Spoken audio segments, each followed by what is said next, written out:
Queen City News reporter Savannah Rudisell is there in Hudson, just off the west coast. And Savannah, how are things looking there this morning? Yeah, and White and Jason, we're seeing that it's still kind of a gray day, still kind of a rainy day, which is not what people really want as they're trying to come home to their homes, trying to repair any of that damage. We're seeing just a little bit of rain kind of slowly moving through. Of course, it's not really part of that hurricane system, but it's certainly not helping any of these soggy conditions.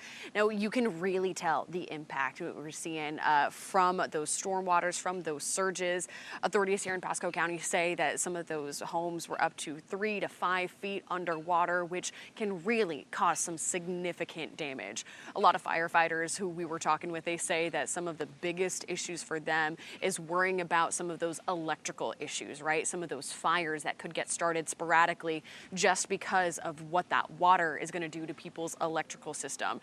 Now, they say that they were able to keep some of those fires from spreading too much from house to house, especially in those homes that were already facing water damage, but that was another one of their rescue efforts yesterday. And we understand that there are about 100 or so people here in Pasco County who are still without power for one reason or another, but the primary power outages, those are still up north, kind of what was the direct hit.